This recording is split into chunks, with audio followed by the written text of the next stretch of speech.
Rajasthan GK के साथ साथ हम पढ़ेंगे रीट 2026 महात्मा गांधी राष्ट्रपिता। गांधी जी ने 1915 में दक्षिणी अफ्रीका से लौटते स्थानीय कुरीतियों का विरोध किया। दक्षिणी अफ्रीका से कब लौटे? 1915 में। उन्होंने चंपारण, खेड़ा, अहमदाबाद के स्थानीय आंदोलन के रूप में लोगों की समस्याओं का निदान हेतु प्रयास किए। 1919 में रोलेट एक्ट का विरोध किया और इसके लिए सत्याग्रह किया। सत्याग्रह का मतलब है सत्य के लिए आग्रह करना, सत्य के लिए रिक्वेस्ट करनी।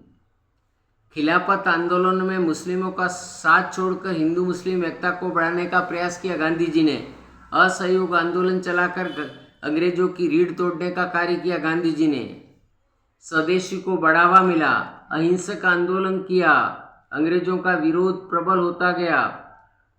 नमक कानून तोड़कर अंग्रेजों के एकाधिकार को चुनौती दी।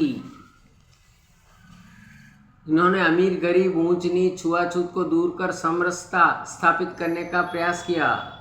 अहिंसा रूपी कर्म के द्वारा अंग्रेजों को झुकने को विवश किया। रोलेट एक्ट सत्याग्रह पर लिखी। रोलेट एक्ट 1919 में पारित हुआ। इसे काला कानून कहा जाता है। एक अभिव्यक्ति की स्वतंत्रता पर प्रतिबंध था, मूल अधिकारों पर अंकुश था, पुलिस को जाति करने का अधिकार दिया गया था। जैव मंडल क्या है? जैव मंडल प्राकृतिक वनस्पति, वन्य जीवन केवल स्थल मंडल, जल मंडल, वायुमंडल के बीच जुड़े एक सक्रिय क्षेत्र में ही पाए जाते हैं। इसे जैव मंडल कहते हैं। पारितंत्र क्या है? समस्त जीवित जातियों जीवित रहने के एक दूसरे से परस्पर आधारित और निर्भर रहती है। इस जीवन आधारित तंत्र को परितंत्र कहते हैं। भूस्खलन क्या है? सामान्य रूप से शेल, मलबा, ढाल, पत्थर गिरने वाली मिट्टी को वृहद संचालन को भूस्खलन कहते हैं। रोकने के क्या उपाय हैं? प्रतिरोधी दीवार का निर्माण करना, प्रभावित क्षेत्रों में वनस्पति रोपना, सतही अपवाह झरना प्रवाह के साथ भूस्खलन को गतिशील नहर करना, भूस्खलन प्रभावित क्षेत्रों का मानचित्र बनाकर इसमें प्रभावित होने वाले इंगित करना। संविधान क्या है?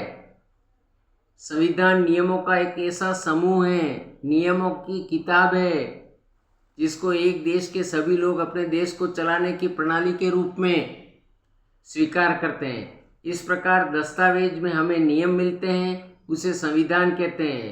संविधान की आवश्यकता क्यों है? संविधान अपनी प्रस्तावना में राष्ट्रीय उद्देश्यों देशवासियों के सामने लाता है और इन्हीं उद्देश्यों के आधार पर सरकार का संचालन होता है।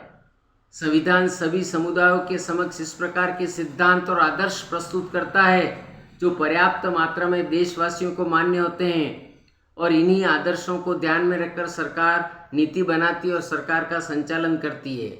लोकतांत्रिक देशों में लिखित संविधान सरकारों का मार्गदर्शक न होकर देशवासियों को भी अपने कर्तव्यों और अधिकारों का ज्ञान कराता है।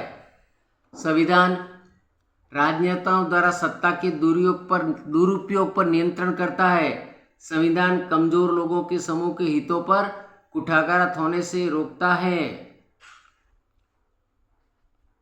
राजस्थान के महत्वपूर्ण भौगोलिक कौन कौन से दृश्य हैं और पर्यटक और प्राकृतिक दृश्य को? उदयपुर में जयसमंद, फतेहपुर, पिछोला, फतेहसागर, पिछोला, उदयसागर की झील और शिल्पग्राम। सिरोही का प्रसिद्ध पर्वतीय स्थल माउंट आबू एवं नक्की झील है। अजमेर की पुष्कर झील है। राजसमंद की राजसमंद झील है। चित्तौड़ में मैनाल जल प्रवाह है। जैसलमेर में रेत के टीले हैं। सवाईमाधोपुर का रणथंभौर है। अलवर का सरिस्का है। भरतपुर का केवलादेव गनी राष्ट्रीय पक्षी विहार है। जैसलमेर बाड़मेर में राष्ट्रीय मरुद्यान है। कोटा में चंबल नदी के किनारे घड़ियाल तथा मगरमच्छ के संरक्षण के लिए अभ्यारण्य प्रमुख है। Thank you.